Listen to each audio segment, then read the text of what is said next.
Hello friends, welcome back to my YouTube channel. ഇന്ന് നമുക്ക് auxiliary വെർബിന്റെ ഫാമിലിയെ കുറിച്ച് പഠിക്കാം.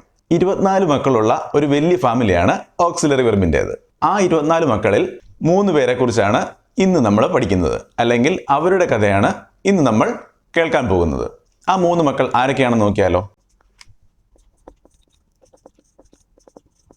ആ 3 മക്കളാണ് ഹാസ്, ഹാവ്, ഹാഡ്. ഇനി നമുക്ക് ഇവരുടെ പ്രത്യേകതകൾ എന്തെന്ന് നോക്കാം. ഇവർ 3 സഹോദരങ്ങളാണ്, അല്ലേ? അപ്പോൾ സഹോദരങ്ങൾ എന്ന് പറയുന്നതിനായി നമുക്ക് ഉപയോഗിക്കാവുന്ന ഒരു വേർഡാണ് സിബ്ലിങ്സ്. സിബ്ലിങ്സ് എന്ന് പറഞ്ഞാൽ സഹോദരങ്ങൾ. ഇവർ 3 ഒരു പേരൻസിൻ്റെ 3 മക്കളാണ്. അപ്പോൾ ഇവർ 3 സിബ്ലിങ്സ് ആണ്.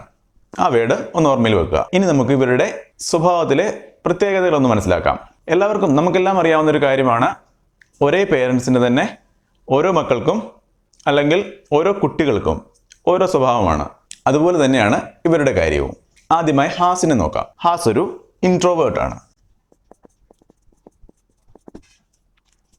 ഇവിടെ ഹാസ് ഒരു ഇൻട്രോവേർട്ട് ആണെന്ന് പറഞ്ഞു. ഇൻട്രോവേർട്ട് എന്ന് പറഞ്ഞാൽ ഒരുപാട് ആളുകളിലേക്ക് മിങ്കിൾ ചെയ്യാൻ ആഗ്രഹിക്കാത്ത, അല്ലെങ്കിൽ തന്നിലേക്ക് തന്നെ ഒതുങ്ങിക്കൂടാൻ ആഗ്രഹിക്കുന്ന ഒരു ക്യാരക്ടർ ആയിട്ടുള്ള ആളുകൾക്കാണ് നമുക്ക് ഇൻട്രോവേർട്ട് എന്ന് പറയാൻ സാധിക്കുന്നത്. ഹാസ് ഇൻട്രോവേർട്ട് ആയതുകൊണ്ട് നമുക്ക് പറയാം, ഒരു വ്യക്തി അല്ലെങ്കിൽ ഒരാൾ മാത്രമുള്ള സാഹചര്യങ്ങളിലാണ് ഹാസിന് കംഫർട്ടബിൾ ആകാൻ സാധിക്കുന്നത്. അപ്പോൾ സിംഗുലർ സബ്ജക്റ്റിൻ്റെ കൂടെയാണ് ഹാസ് ഉപയോഗിക്കാൻ സാധിക്കുന്നത്. ഉദാഹരണത്തിന് ഹി, ഷീ, ഇറ്റ് അല്ലെങ്കിൽ ഏതെങ്കിലും സിംഗുലർ സബ്ജക്റ്റ്, ഒരാളുടെ പേര് ഒക്കെ വരുന്ന സാഹചര്യങ്ങളിൽ നമുക്ക് ഉപയോഗിക്കാം ഹാസ്. ഹാസിന് മീനിങ് ഉണ്ട് എന്നാണ്. ഇതിൽ നിന്ന് നമുക്ക് ഒരു കൺക്ലൂഷനിൽ എത്താൻ സാധിക്കുന്നത് എന്താണ്? ഹാസിന്റെ മീനിങ് ഉണ്ട്, സിംഗുലർ സബ്ജക്റ്റിന്റെ കൂടെ ഉപയോഗിക്കുന്നു, ഒരാൾ മാത്രമുള്ള സാഹചര്യങ്ങളിൽ ഉപയോഗിക്കുന്നു. ഇനി നമുക്ക് ഹാവിന്റെ സ്വഭാവം നോക്കിയാലോ. ഹാവ് ഒരു എക്സ്ട്രോവേർട്ട് ആണ്. എക്സ്ട്രോവേർട്ട് എന്ന് പറഞ്ഞാൽ എന്താണ്? ഒരുപാട് ആളുകളുമായിട്ട് മിങ്കിൾ ചെയ്യാനും ഒരുപാട് സംസാരിക്കാനും ആഗ്രഹമുള്ള എന്ന ഒരു മീനിങ് ആണ് നമുക്ക് എക്സ്ട്രോവേർട്ടിൽ നിന്ന് ലഭിക്കുന്നത്. അപ്പോൾ എക്സ്ട്രോവേർട്ട് ആയ ഹാവ് ആരോട് കൂട്ടുകൂടാനായിരിക്കും ആഗ്രഹിക്കുന്നത്? ഒന്നിൽ കൂടുതൽ, അതായത് 2ഓ അതിലധികമോ ആൾക്കാരുള്ള സാഹചര്യങ്ങളിലാണ് നമുക്ക് എന്തുപയോഗിക്കാൻ പറ്റുന്നത്? ഹാവ് ഉപയോഗിക്കാൻ പറ്റുന്നത്. ഹാവിന്റെ മീനിങ് എന്താണ്? ഉണ്ട് എന്ന് തന്നെയാണ്. പക്ഷേ വ്യത്യാസം എന്താണ്? 2ൽ കൂടുതൽ, 2ഓ അതിലധികമോ ആളുകളുള്ള സാഹചര്യങ്ങളിൽ നമുക്ക് ഹാവ് ഉപയോഗിക്കാം. ഉദാഹരണത്തിന് ഹാവ് ഉപയോഗിക്കാൻ പറ്റുന്ന സബ്ജക്റ്റുകളാണ് ദേ, വി അല്ലെങ്കിൽ ടു ഓർ മോർ. സബ്ജക്റ്റ് 2ഓ അതിലധികമോ വരുന്ന ഏത് സാഹചര്യങ്ങളിലും ഉണ്ട് എന്നുള്ള മീനിങ് ലഭിക്കുന്നതിനായിട്ട് നമുക്ക് ഹാവ് ഉപയോഗിക്കാം. ഇനി ഹാഡിന്റെ സ്വഭാവം പറയുകയാണെങ്കിൽ ഹാഡ് ഒരു ആംബിവേർട്ട് ആണ്. അതായത് ഇതിന്റെ ഒരു മിക്സ്ചർ, അല്ലെങ്കിൽ ഇതിന്റെ രണ്ടിന്റെയും ഇടയ്ക്ക് വരുന്ന ഒരു ക്യാരക്ടറിനാണ് നമുക്ക് ആംബിവേർട്ട് എന്ന് പറയാൻ പറ്റുന്നത്. അതായത് ഹാഡ് നമുക്ക് സിംഗുലർ സബ്ജക്റ്റിന്റെ കൂടെ ഉപയോഗിക്കാൻ പറ്റും, പ്ലൂറൽ സബ്ജക്റ്റിന്റെ കൂടെ ഉപയോഗിക്കാൻ പറ്റും. ഹാഡിന്റെ മീനിങ് ഉണ്ടായിരുന്നു എന്നാണ്. ഇത്രയും ക്ലിയർ അല്ലേ? ഒന്നുകൂടി നമുക്ക് ഈ ഫാമിലിയിലെ മെമ്പേഴ്സിന്റെ ക്യാരക്ടർ കൃത്യമായി മനസ്സിലാക്കി സെന്റൻസുകൾ ഫോം ചെയ്യുന്നത് എങ്ങനെയാണെന്ന് നോക്കിപ്പോകാം. ഓക്സിലറി വെർബ് എന്ന പേരൻസിന് 24 മക്കളുണ്ട്. അവരിൽ 3 പേരാണ് ഹാസ്, ഹാവ്, ഹാഡ്. അതുകൊണ്ട് ഇവർ 3 സഹോദരങ്ങളായതുകൊണ്ട് അവരെ നമുക്ക് സിബ്ലിങ്സ് എന്ന് വിളിക്കാം.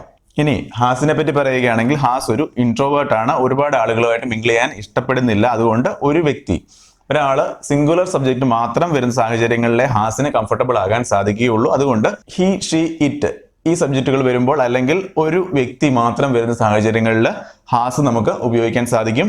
അതുപോലെ ഹാസിന്റെ മീനിങ് ഉണ്ട് എന്നാണ്. He has, she has, it has, Ravi has. Has ഉപയോഗിക്കാൻ പറ്റുന്ന സാഹചര്യങ്ങളാണ് ഇതെല്ലാം. ഇനി നെക്സ്റ്റ് ഹാവ്.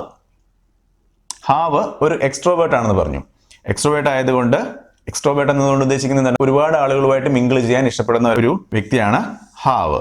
2ഓ അതിലധികമോ ആളുകളുള്ള ഗ്രൂപ്പിൽ മാത്രമേ, അല്ലെങ്കിൽ അവരോട് മാത്രമേ കൂട്ടുകൂടാൻ താല്പര്യമുള്ളൂ. അതുകൊണ്ട് ഹാവ് ഉപയോഗിക്കുന്നത് എപ്പോഴും പ്ലൂറൽ സബ്ജക്റ്റിന്റെ കൂടെ മാത്രമേ ഹാവ് ഉപയോഗിക്കാൻ സാധിക്കുകയുള്ളൂ. ഉദാഹരണത്തിന് ദേ, വി അല്ലെങ്കിൽ എ ആൻഡ് ബി, അല്ലെങ്കിൽ 2ഓ അതിലധികമോ സബ്ജക്റ്റ് വരുന്ന ഏത് സാഹചര്യങ്ങളിലും ഹാവ് മാത്രമേ ഉണ്ട് എന്നുള്ള മീനിങ് കിട്ടുന്നതിനായിട്ട് ഉപയോഗിക്കാൻ പറ്റുകയുള്ളൂ. ഹാവിന്റെ മീനിങ്ങും ഉണ്ടെന്ന് തന്നെയാണ്. ഇനി ഹാഡിന്റെ ക്യാരക്ടർ പറയുകയാണെങ്കിൽ ഹാസിന്റെ ഹാവിന്റെയും ഇടയ്ക്ക് വരുന്ന ഒരു ക്യാരക്ടറാണ് ഹാഡിന്റെ, അതായത് ആംബിവേർട്ട്.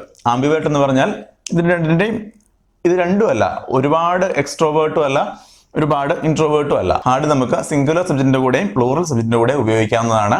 ഹാഡിന്റെ മീനിങ് ഉണ്ടായിരുന്നു എന്നാണ്. ഉണ്ടായിരുന്നു. ഹാഡ് ഉപയോഗിക്കുകയാണെങ്കിൽ ഹി ഹാഡ് എന്ന് പറയാം, ഷീ ഹാഡ് എന്ന് പറയാം, ദേ ഹാഡ് എന്ന് പറയാം, വി ഹാഡ് എന്നും പറയാം. ഇത്രയും കാര്യങ്ങളാണ് ഇന്നത്തെ വീഡിയോയിൽ ഉൾപ്പെടുത്തിയിരിക്കുന്നത്. ഇനിയും ഇതുപോലെ ഇംഗ്ലീഷിലെ ഓരോ കാര്യങ്ങൾ കഥയുടെ രൂപത്തിലോ അല്ലെങ്കിൽ നിങ്ങൾക്ക് മനസ്സിലാകുന്ന ഈസി ആയിട്ട് മനസ്സിലാകുന്ന രീതിയിൽ പറഞ്ഞു തരാനാണ് ഞാൻ ശ്രമിക്കുന്നത്. തുടർന്നും വീഡിയോകൾ ലഭിക്കുന്നതിനായി ഈ ചാനൽ സബ്സ്ക്രൈബ് ചെയ്യുക. വീഡിയോ ഇഷ്ടപ്പെട്ടെങ്കിൽ ലൈക്ക് ചെയ്യുക.